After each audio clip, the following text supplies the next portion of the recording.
So fellow Keio students, faculty, and staff members, welcome to this special session. Keio has a tradition of open dialogue between world leaders and next generation leaders, our students, you.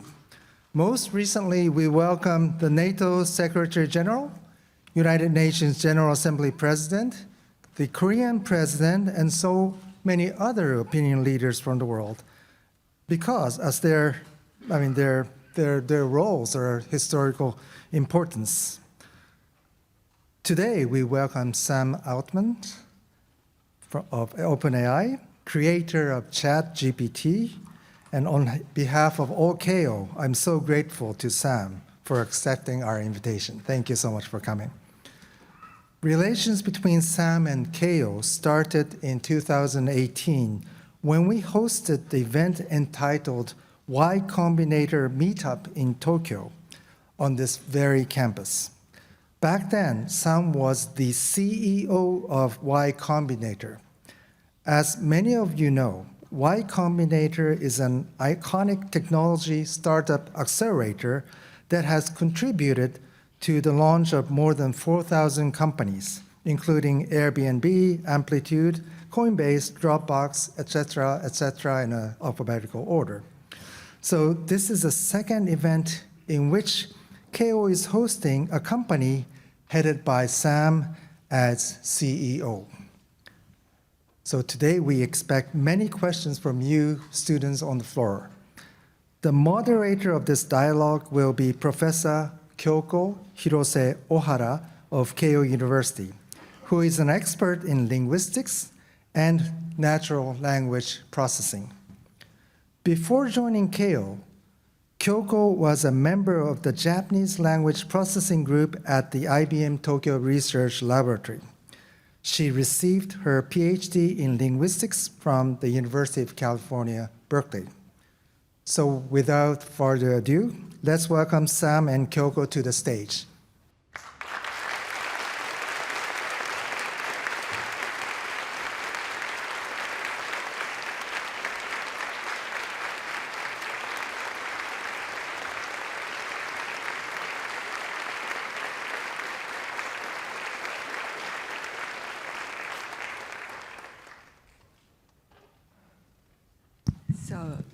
Nice to meet you again. We just met 3 minutes ago. So welcome back to Keio. Thank you. And so I heard that, so you are here 2 months ago in Japan. Yes. So this is actually the second time you are in Japan. So yes. Welcome back to Japan. And let me ask you, what brought you back to Japan so soon after the after April visit? Japan is a super important country to us. I think there's a long history of humans and machines working together here and figuring out how to embrace automation technology to do more. And that's something I've always been quite excited about. We had a great set of meetings last time we were here about what the potential of a partnership could be. And we're excited to be back, and all of the conversations have progressed quite well, and I think we'll be able to do something great. I also just love Japan. Oh, good to hear. Okay, that brings me to the next question, which is, why did you want to come to Keio University today? I'm sure that other universities would love to have you on their campuses, so yeah. Well, as mentioned, I have a long-standing great relationship, so it's fun to be back again. All right. Good, thank you. Okay, so I'd like to ask a couple more questions on my part, and then I'll switch to the 5 questions I chose from the registration form, and then I'll ask the floor to ask Sam questions. Okay. So another question, since I'm a linguist working with natural language processing researchers, I want to ask about ChatGPT. So interactions with ChatGPT feels like it understands human language. So to what extent ChatGPT scientifically understands human language? I think we're getting to the point where the definition of understands really matters. if it can be useful to you, if it's as useful as talking to a human, and then I think for me that's sufficient to say, okay, it understands language, even if the way it's understanding is different. And I think people criticize systems like this and say, well, it's just like statistical processing, and I always say, well, what do you think is going on in your brain? I think what matters is the utility and the value it's providing people. And it certainly feels to me like it understands a lot of language. It can do things that are useful for sure. It can seem to understand fairly complex and nuanced topics and how they fit together.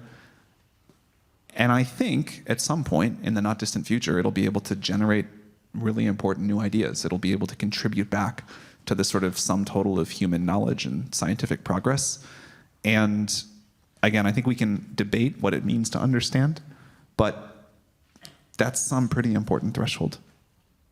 All right. Yeah, that's good to know. Okay. All right. That's good to know what you think about the human understanding of language. Thank you. Okay. So my next question is, since I teach, I have this question. What do you think are appropriate ways to use AI in education? I'm obviously biased here, so you can all discount this answer. Let me start with like a historical example. When the calculator came out, you can find all of these stories from people at the time, math teachers at the time, saying, math education is over. We need to ban this thing. We need to like beat every calculator in existence with a hammer. Otherwise, our children, our students are never going to learn math. They're never going to memorize their times tables. Or they're never going to learn how to use a slide rule or look things up in a trigonometry table or whatever. And that was partially true and partially not. It's definitely true that memorization and sort of rote calculation became a less important part of mathematical education. But what happened is when we had better tools and when we were able to sort of increase the potential of what people could do, they met that potential, and also our expectations went up. So, time that would have been spent doing whatever before a calculator was now spent learning algebra or, calculus. I don't know exactly how much math used to be taught in high school. But I think that same thing is going to happen again. We have a new tool in education, sort of like a calculator for words. The tool we have now is still extremely primitive relative to the tools we're going to have in a couple of years. And the way we teach people is going to have to change. The way we evaluate students is going to have to change. Probably take-home essays are never going to be quite the same again. But learning to write is really important for a bunch of reasons. Learning to program is really important for a bunch of reasons. And the most important of those to me is that you learn how to think in the process. I still can't deal with a really complex idea without trying to write it out nearly as well. And what I think we'll figure out is the valuable part of, say, learning to write an essay was getting better and more rigorous at thinking. And that's what we really care about. And we'll find better ways to teach and evaluate that because we have this incredible new tool. I think resisting it is probably a bad idea. That doesn't usually work. But leaning into it and finding new things to do, I am jealous of people that are starting their, 5-year-olds or whatever. I don't know how old in Japan you start primary school, but whoever's starting right now, I am jealous of all of them because they're going to make such incredible progress with this new tool, and education is going to push them to such higher levels. All of us too, we're all going to embrace it as well. But I think it's going to be a huge step forward for education, although education will have to evolve with it. Yeah, thank you. So there will be new generations of people who, from the start, they exposed to this kind of new tool. And Of what course. would you think that those kids would be like? So from the start, Unbelievably smart and well-educated and thoughtful. The history of this is every time we have more powerful tools, people just do more impressive stuff. There's always a worry that if you automate more and give better tools, people are just gonna not do anything. Some people won't, and I think that's also fine. But some people, enough people that the rate of societal progress is incredible, will do amazing things. And I'm very confident we're gonna see that here. Oh, thank you. Okay, so yeah, so much for my questions. So let's move to the questions from the audience. So I picked 5 questions from the registration forms, and first one has to do with entrepreneurship and startup. So the question is, what was the most significant challenge encountered so far in your job, and how did you cope with that challenge? The biggest challenge is like the number of things that go wrong. Any one of them, like I could like recount any specific challenge from the early days of OpenAI, and they all like would sound pretty bad. It's like, it was sort of like touch and go. We lived through it, but it wasn't like obvious at the time. The hard part about a startup is any one of those challenges would be addressable, but it is like by the 17th in 1 week, it starts to just wear you down. This is also why I think it's good to just like jump in heads first, because eventually you realize that although each one is quite painful, if those 17 this week didn't kill you and you kind of thought they all might, the 18th one probably won't either. You'll probably find a way through it. But in the early days of OpenAI, like quite a lot of disasters, like things just going super wrong, like running out of money, nothing was working, couldn't get a compute deal, couldn't hire good people, couldn't figure out what to work on. First 4.5 years, we had no idea. We had no product. For the first 4 years, we had no idea for a product. So yeah, it's the number of challenges is the thing you have to like learn to deal with, and they all feel existential. The good news is, as I mentioned a second ago, you really do learn quickly. You can just get through any of them. That's very encouraging to learn. Yeah, okay. So the next question I chose from the registration form is about, of course, AI, technological advancement of AIs.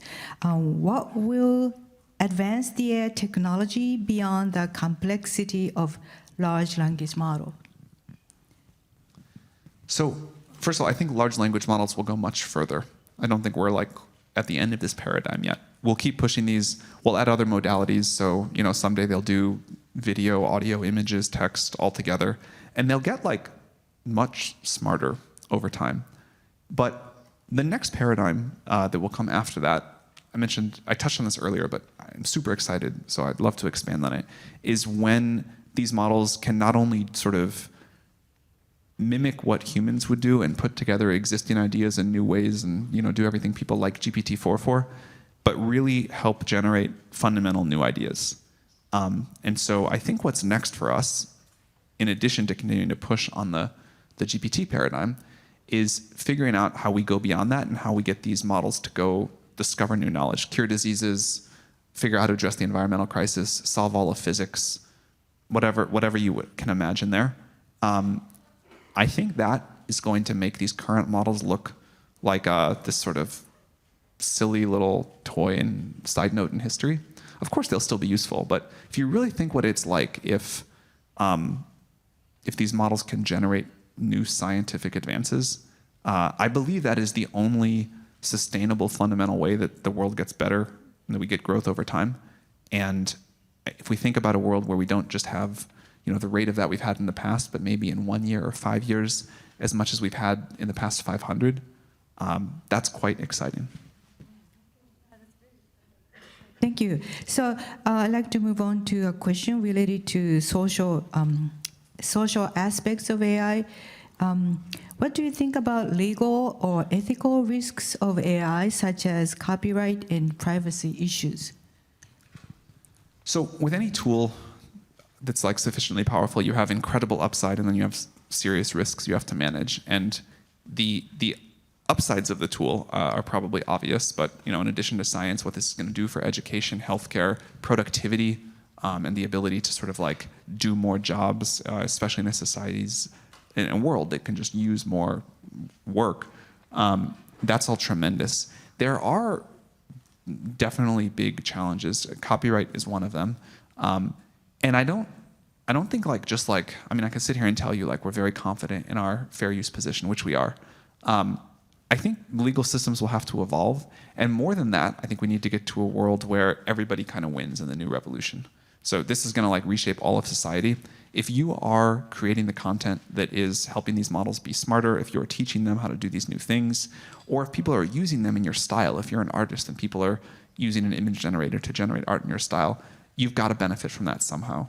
We've been talking to people a lot on this trip around the world about what they want. People want very different things. We're going to have to figure out something that works for everyone. But that's important. This is sort of near the end of this long trip around the world that we've been doing the last month. And a lot of why we wanted to do it was to kind of get out of the Silicon Valley bubble and talk to people about what they want out of these systems, where they're not working, what they're useful for, what they're not useful for. And we have like notebooks full of improvements to go make and thoughts about things like how to mitigate this copyright risk and others. Yeah, thank you so much. I'm glad to hear that you go talk to people. And then that leads to the next question about leadership. How have you kept your team members motivated, and how have you succeeded in maintaining a good teamwork? I think we have the easiest answer to this in the world, which is we're building AGI. Like, this is, I think, the most interesting, most impactful, coolest problem we could imagine working on. So the motivation for all of us is very intrinsic. And once you start, even if you don't join us believing that we're going to do this, like most people come see the roadmap and the work, and they believe it very quickly. So the motivation is easy. And the teamwork is also pretty easy. It's not that we don't have issues. It's not that we don't have people that get mad at each other. We have like a lot of that. But we do have a culture where people proactively remind each other, like, it's really important we get this right. It's really important we all contribute. Can we put the personal skirmishes aside? And again, very far from perfect, but better than any other company I've seen. So that's great. Okay, yeah. So the team is motivated to work on AGI. Okay. All right. So last question from the registration forms about education. Your own education. So if you can become a freshman student once again, and you were allowed to study any major or subject, what would you study and why?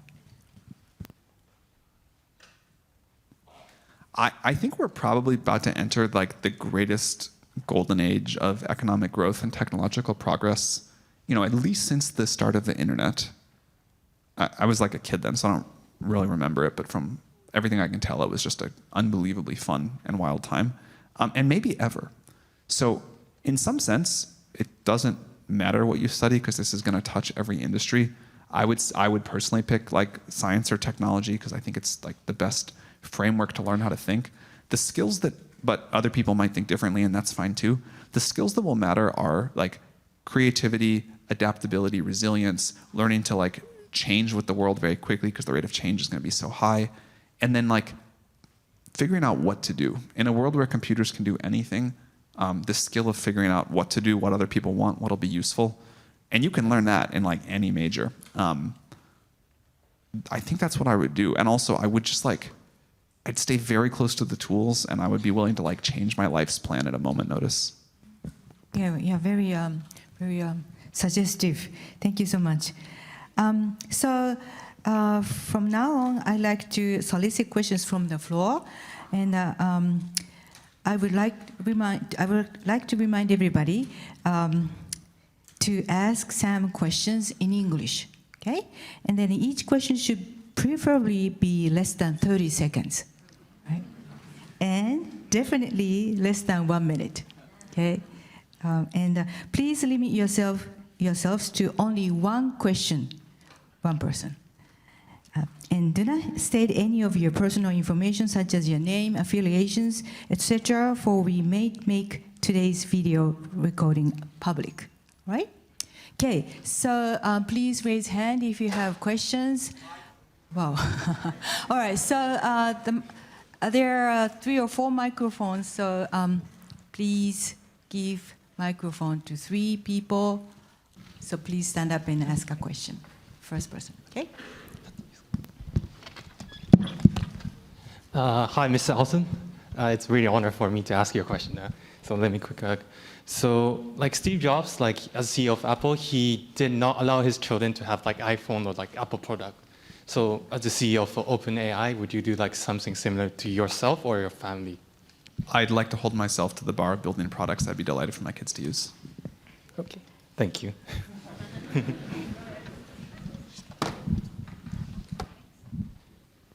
So the next person. who has Thank the you for your speech. I believe that like being accomplished, it isn't financially like rational for you to like keep working. So I believe there's like a motivation inside yourself that you want to change the world. But for you, is like the motivation like always existent in yourself, or like is it like sometimes changing? And like sometimes do you feel like you don't have motivation or not? That is what I want to ask you.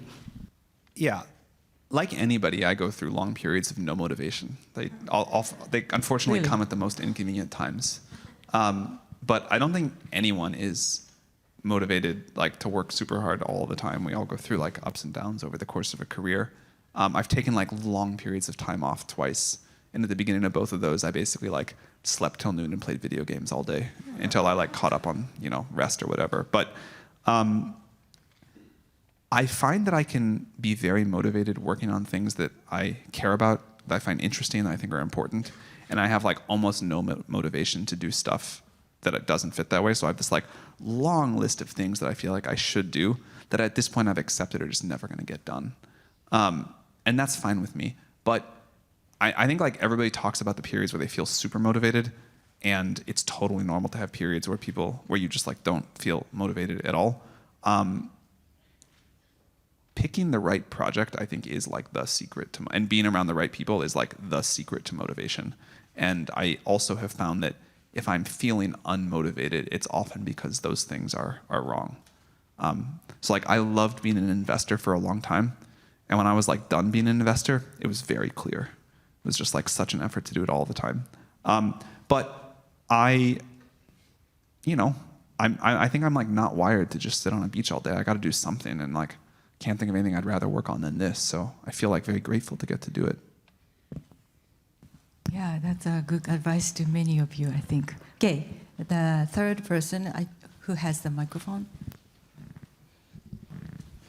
I want to know how to fantasy make reality. Because AGI was very far away several years ago, but some person is very near for AGI. My dream is mind uploading, but it's also far away. And right now, mind uploading is also far away. I want to know how to make concept become reality.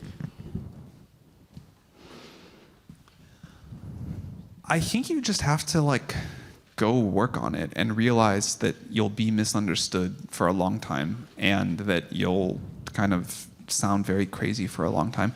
We started working on OpenAI in like January of 2016.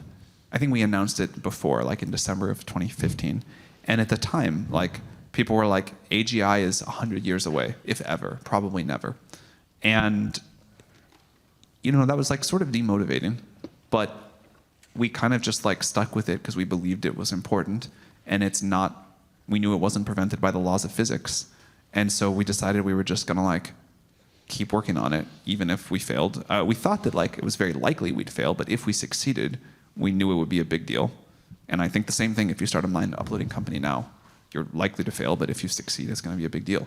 And if that's what you wanna work on, just go do it. We didn't know exactly how we were gonna like build towards AGI when we started.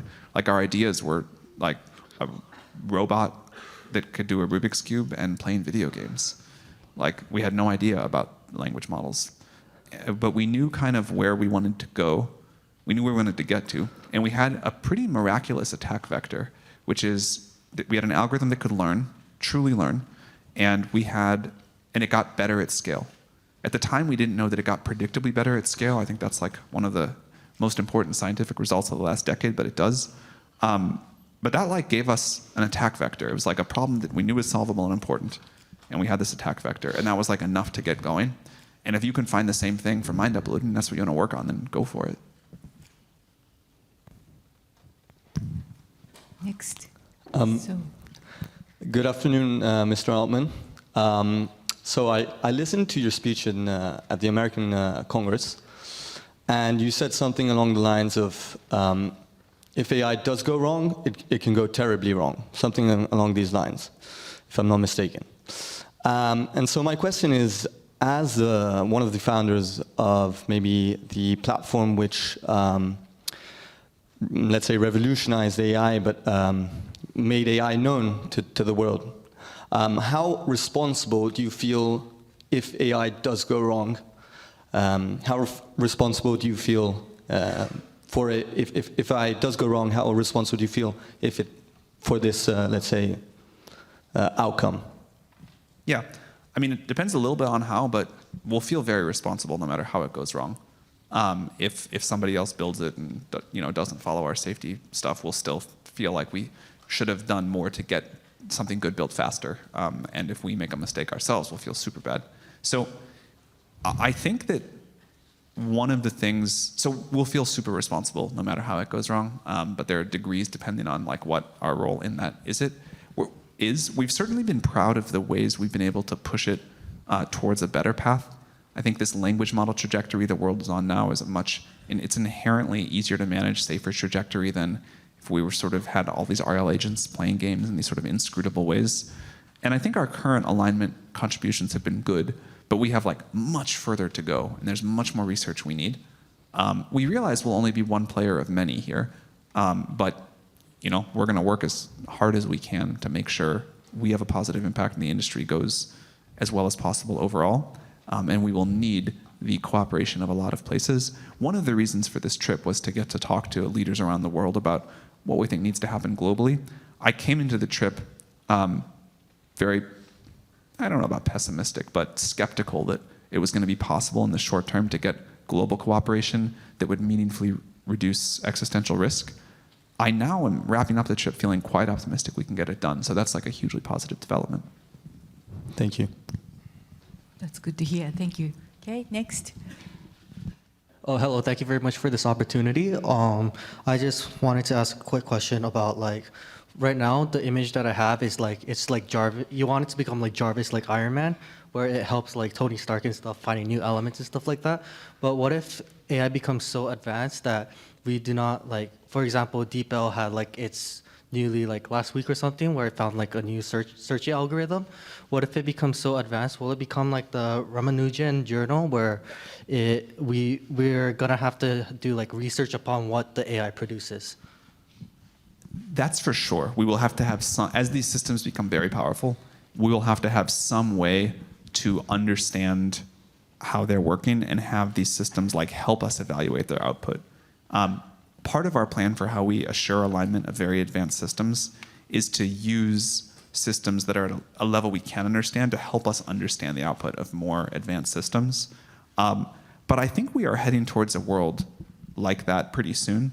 Another hope that we have on this language model trajectory is that the models themselves can help us understand what they're doing and explain step by step, here's this thing, here's this one, here's that. And then if you say, that's too much of a jump for me, I didn't understand the leap from step 6 to step 7, it can explain it, and then more and more, and at a finer and finer level until you do.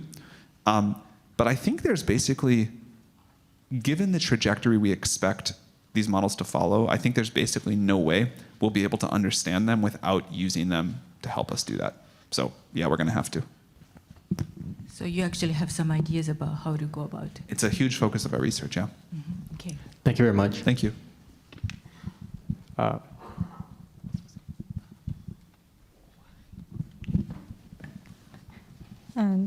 Thank you. In Japan, not only doctor student, but also undergraduate or master student are doing research and accepted to top-tier international conference on NLP. So in university, without large computational resources, what kind of topics or what kind of supports can you are possible for these students to continue their NLP research? So I think we're heading to a time where academic research is again going to be super important. We've used up the easy gains of the compute overhang. People like OpenAI will still be better at scaling large models than I think probably any university department. But there's so much work now to find more efficient algorithms and to understand these models better. We have a research access program where we give researchers access to the base GPT-4 to do research on. There's amazing stuff happening there. There's a lot of great academic work on creating data sets and evals, but really understanding how these models are able to do these amazing things, I think academia will do incredible work there, and we're happy to help. Thank you. Thank you. Good. So yeah, you're happy to help with the Definitely. research. Great. All right. Thank you. Okay. Next. Hi, thank you for this opportunity. And I would like to ask about how ChatGPT measured ethical standard based on different countries and cultural background. So I'll talk about how we measure it and also talk about how we think about getting this. For a long time, we weren't sure that we were going to be able to align these models at all. And we came up with this technique called reinforcement learning from human feedback, and it works surprisingly well. If you look at the level of GPT-4 alignment relative to any previous model, it's like a nice step forward. But now that we technically can do that, again, for this current strength of model, we'll need new techniques for the models of the future. There's maybe an even harder question, which is whose values do you align the model to? It certainly should not be OpenAI sitting in a room deciding and writing the instructions for our labelers. And we've kicked off a new program to give grants to people who are interested in researching or coming up with testing new ideas for how to collect this. We also have some of our own ideas, but what would be great is like a platonic ideal. Everybody on Earth spends a couple of days talking to ChatGPT and looking at different ethical situations and saying, here's what I think about this one. And the model could maybe even help you. It could say, okay, you gave this answer. Here's another perspective from people that are very different from you. Totally up to you if you want to keep your answer the same, but if this changes your mind, you can change it. And then with that and with all of the laws in different jurisdictions, we can learn the collective value preferences of society.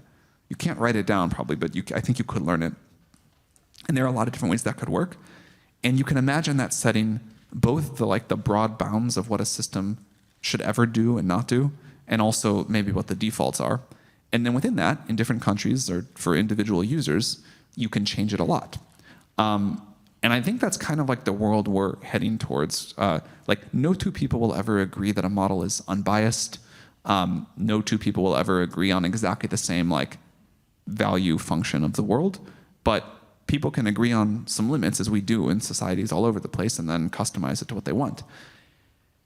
In terms of how we measure it, we have a lot of evals for this. And then there's been a huge amount of research about the kind of value alignment of GPT-4 that other people have done on top of it. Very much. Okay, thank you. Thank you. So everybody now knows that AI has an incredible potential, of course, and everyone is excited to know what the future is going to be, considering the incredible fast technological development. So my question is, what do you think the future, let's say next 5 or 10 years, will look like in terms of artificial intelligence? If people will get unemployed, or maybe everyone will be living a much better life. So what's your view on that? Thank you. I mean, probably both of those things. Some jobs will go away. I hope everyone will live a much better life. I think that can simultaneously be true. But I don't think it's going to quite have the employment impact people expect. If you look at what's happening now, the current systems are good at doing tasks and not jobs. And people say, well, but they're going to get better and better at doing jobs. And that's true. But then I think the kind of definition of those jobs will keep changing. And as you can automate bigger and bigger chunks, it will free people to work at a higher and more creative level and just do more. So, we see computer programmers now that use these tools 2 or 3 times, sometimes much more than that, more productive than before. And then there's this question of, well, what happens when they're not 2 or 3 times more productive, but 20 or 30 times? And the answer, I think, is the world just gets more and better stuff. I don't think we're going to run out of code to write. I don't think we're going to run out of new products. I think we'll find that we just weren't close to satisfying the demand. And we'll see similar things in every other industry. We'll also see, and we're seeing this already, maybe prompt engineers, the first example, but we'll see totally new classes of jobs that emerge over time. And I just think all of the predictions, or almost all the predictions, are wrong. You've got to stay close to the technology and see how it evolves. But through any previous technological revolution, there's always been this all right, there's going to be no more jobs. And although the jobs of the future are always different, it doesn't seem like we ever run out of new things to want. desire to like express our creativity, to get fulfilled, to contribute something like useful back to the scaffolding of society that we all benefit from. And yeah, I mean, like maybe, you know, the jobs of the future are like unimaginable today, and you know, we look at them and say, well, that's not real work. They're just like going to like explore that new galaxy for fun. But there will be new jobs, and they'll be meaningful to people. And I think if you talk to people a couple of thousand years ago, they'd look at our jobs today and say, well, that's not real work either. Good. Thank you. Right, next, please.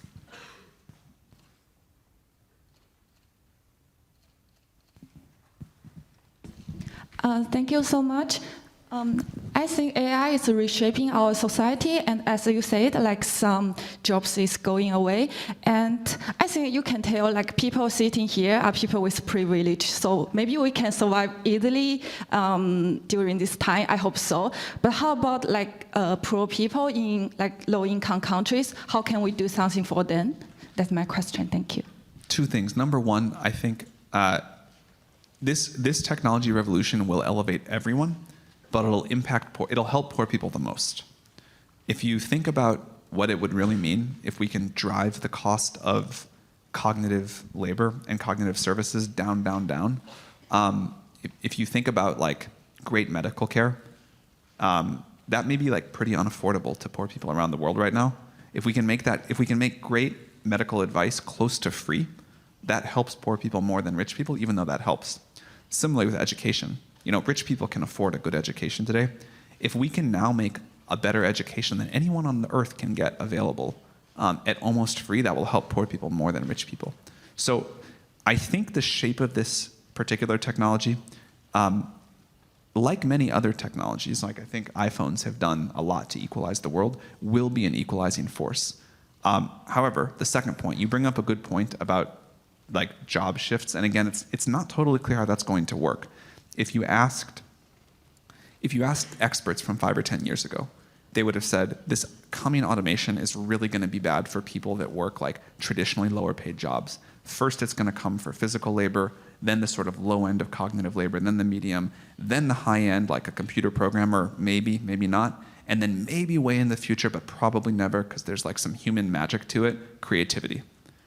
And of course, it's gone exactly the opposite direction. Like maybe we get to a world where to get something driven across town or delivered or some like physical job is super, super expensive, and you can have an iPhone app made for like $7. I think it's just like hard to predict how this is all going to go. Even then, I think we do need to explore things like basic income as a cushion through this change. And I suspect that in a world with AI, the sort of socioeconomic contract of the world is going to change.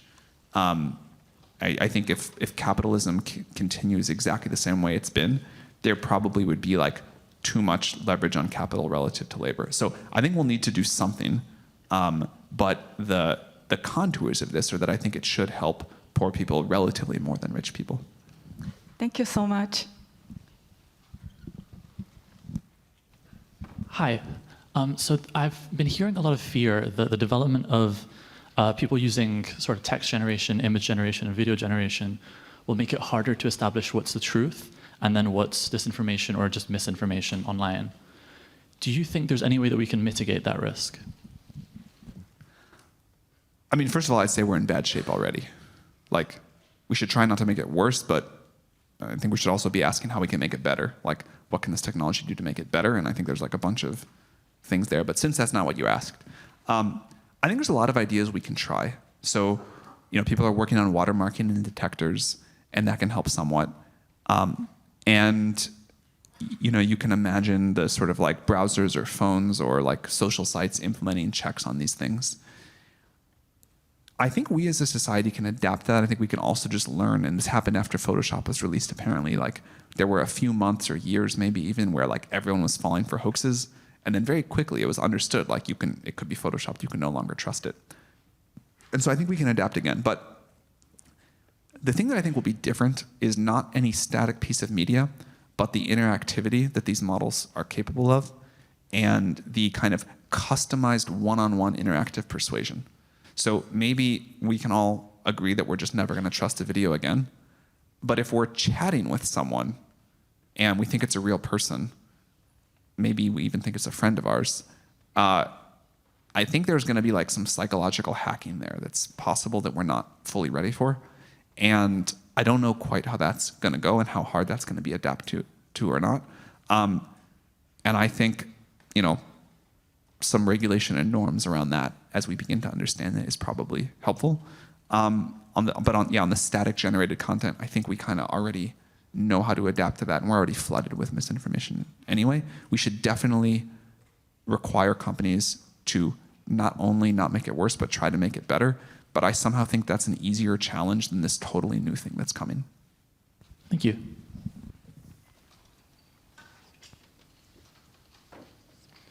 Good afternoon.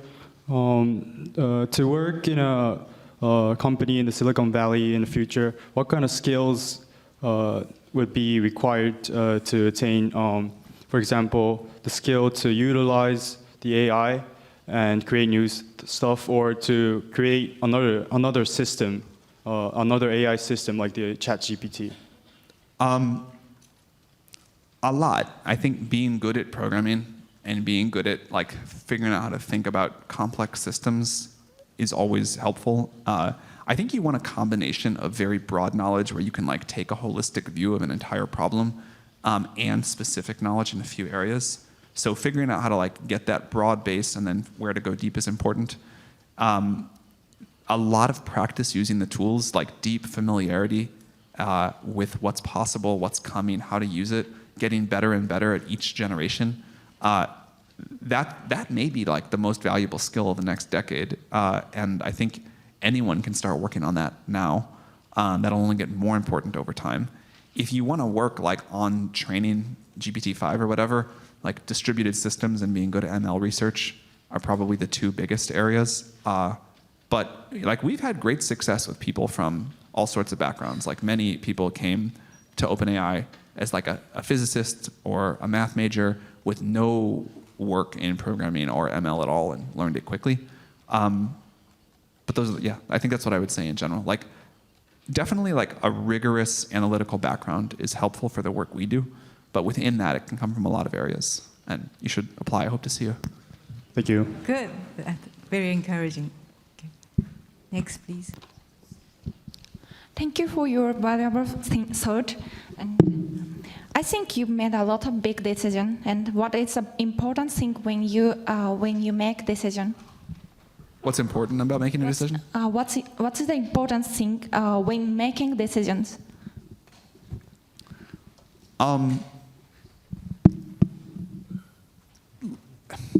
I think trying to be right with limited data. Like you won't make every decision right. That's fine. But you'd like to get as many right as possible, and you never have as much time or as much data as you'd like to have. And I think everyone develops their own methodology to try to be right more of the time. I think the biggest thing that I have is an unbelievably talented group of colleagues. The number of decisions that I have to make is very low because the team gets most of them right. And then when I do have to make one, because it's sort of like a bet the company decision or we can't all agree on it, the thing that I mostly try to do is to like listen to a lot of perspectives inside the company. And then the other thing that I found out that was like important for me in particular, both as a startup investor and at OpenAI, was to really try to develop an intuition for exponential growth. That is really hard to do for me. I think that's hard for most people. But that's something that I try to think about for every major decision, which is like, what if the exponential curve just keeps going? What does that mean? What does that mean we should do now? How do we plan for that years down the road? Thank you for giving me a chance to question. A country, as you mentioned in a session, like the AI just kind of mimicking the human. Like the AI is currently generated as a top-down, but like, do you have any vision to make it some kind of bottom-up AI, or like a human or something like that? Yeah, I mean, I think like right now, OpenAI is making a lot of decisions about what these systems do and don't do and how they're created. We want to get away from that. Like, we really do want to get to a bottoms-up world. And our, this like recent project we launched about collecting the values of the world Also, the way that we launched this thing called eval_lib, where people can contribute like evals that they want us to make the model better at. People contribute data all around. We open source some models.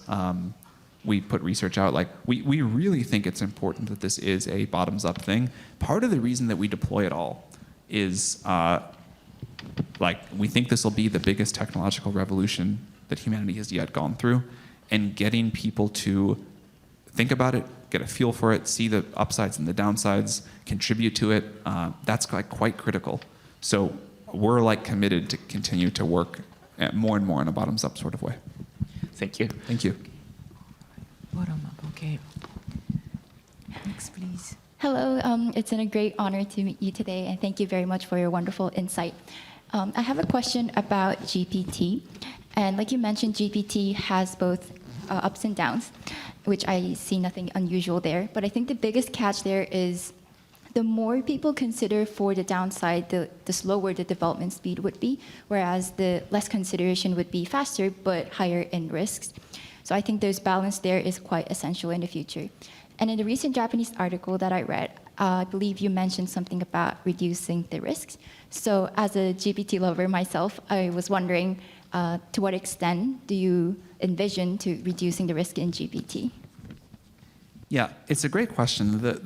Getting the balance right between moving fast enough that people get the benefits, but also making sure we are able to address the concerns is big.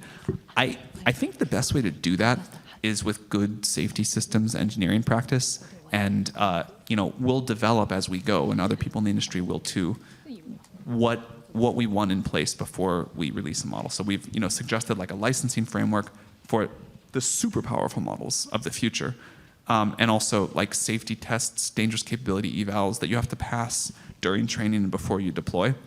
And that will slow down development somewhat, but I think it's worth it. And I don't think it has to slow it down that much, unless we can't figure out how to make it safe. And then we do want to slow it down a lot. I think that's like super important. And getting that balance right will never satisfy everyone. It took us about 8 months with GPT-4. And during that period, everyone was like, release it. And we were like, not till we're ready. And then to the second part of your question, I do think we've managed to make it much safer. If you look at the alignment level of GPT-3 relative to GPT-4, I think it'd be hard to say that's anything but a huge step forward. However, I think it's important that we not get too comfortable with that and realize that for GPT-5 and beyond, we'll have to come up with new methods, and research doesn't work on a calendar, so it's hard to say how long that'll take. Thank you. Thank you. Next.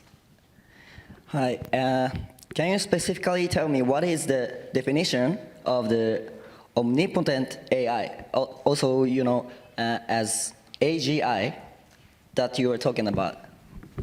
So I think we're getting close enough that the definition of AGI either matters a lot or not at all. But people have very different definitions. There are some people who say GPT-4 is already an AGI because it can do new things and it can generalize and all of this. And there's some people who say that's not even close to an AGI, and until it is building the Dyson sphere around the solar system, it's not an AGI. And then there's many people in the middle. A traditional definition that we've used at OpenAI is something about doing half of the economically valuable work in the world. Now that we're seeing the way this works, it doesn't feel quite as right to me, because it's so much just about enhancing human ability, and which I'm thrilled about, but that's harder to measure. For me personally, it's something about really contributing a lot of scientific progress to the world. For other people, it's other things. I also think that it's not going to be this point in time like I used to think. I think it's just going to be this sort of fuzzy, nebulous period where the systems just get more and more powerful. We keep getting used to them, and maybe the thing that we would all today say is AGI, by the time it comes, we're well, this is clearly not AGI. That'll be further in the future. And then we're building the Dyson sphere, and we still say it's not AGI. So I think instead of trying to define a moment, it's probably something about the growth rate of the economy of the world, or the knowledge of society, or something like that. But I think it's somehow going to be a less important single definitive moment than we thought. Interesting. Next, please. Thank you. Thank you for your valuable talking, and I am currently using ChatGPT to translate. Among many factors such as reading a large number of books, meeting people who provide opportunities, and putting in relentless effort, what factor enabled this breakthrough the most? A few things. The continued, we are a product of centuries of human scientific progress that had to come together for this moment. And in particular, the work that happened in the last few decades to make super large-scale computers, like unimaginable number of flops if you were thinking back to the day the transistor was discovered. I doubt any of those people thought we would be here today. And without that hardware and those systems, and not just the processors themselves, but the networking, all of the power we can generate, everything that has to come together for that hardware to work, that was a triumph of humanity, the amount of stuff that had to come together there. There were also the people that came way before us that, came up with the idea for neural networks and gradient descent in the first place. And then there were the people that built the infrastructure. And then there was one person, one researcher at OpenAI who came up with a paper when he was working on sort of language models that was called I think it was called the unsupervised sentiment neuron paper. Is that right? Yeah, that's right. And noticed in that, just as he was really trying to pay attention and visualize it, that there was one quite curious thing, which is a single neuron as you were generating these Amazon reviews letter by letter that was flipping for positive and negative sentiment. And I think most people would have missed that. Most companies at the time also would have missed the potential implication of that, and decided to push on that all the way to GPT-1. And then most companies still would have looked at GPT-1 and said, well, this is not that good, and not studied the scaling laws that eventually gave us the confidence to go to GPT-2, 3, and 4. And it's sort of this combination of the incredible scaffolding that we got to stand on, plus very rigorous research culture and a few brilliant individual insights, and then a company of hundreds of people that had the sort of teamwork sense to come together and say, we'll stop our individual projects and we're all going to work on this one important thing and push it as far as we can. So a lot of stuff is the answer. Thank you. Thank you. Yeah, very interesting. Unfortunately, we're gonna stop handing out microphones because time is short. So whoever have microphones now, they can ask questions, but not anymore. I'm sorry. One more person. Okay, sorry, one more person. Okay, over there. So yeah, you'll be the last person to. Yeah, so one person who has a microphone. And that's it. Thank you for today's speech. In Japan, especially on the internet, they have a tendency to using ChatGPT to enjoy for natural conversations that resemble human interaction rather than for business efficiency. What are your thoughts on this entertainment-oriented usage of generative AI? I'm very supportive of it. If people are enjoying it and finding it useful and something they want to do, I think it's not up to us to dictate people's individual use of it. I also think that we're so early in the technology that people are still just getting comfortable with it and learning how to use it.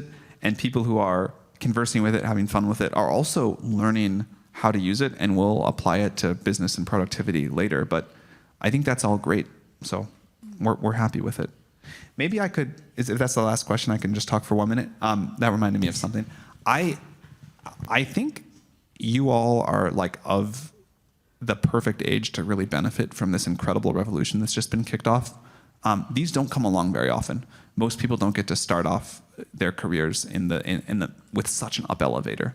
And whatever you want to do to learn about it now, to get familiar with it, it's all going to be valuable to you later. This is you're all a very lucky generation. Stuff like this does not come along that often. And so I wouldn't worry exactly about, do I know my total life plan and exactly how I want to use the technology. I think any exposure to it, getting familiar with it, getting good at it, thinking about it, figuring out how to go be productive in the world in a new way eventually with this, you're all just gonna like have an incredibly great time, and whatever works to get there. Thank you. Thank you so much for the Thank you. message. So, yeah, it's already time to wrap up the session. So thank you so much, Sam, again, for coming to Keio and to share your ideas with us.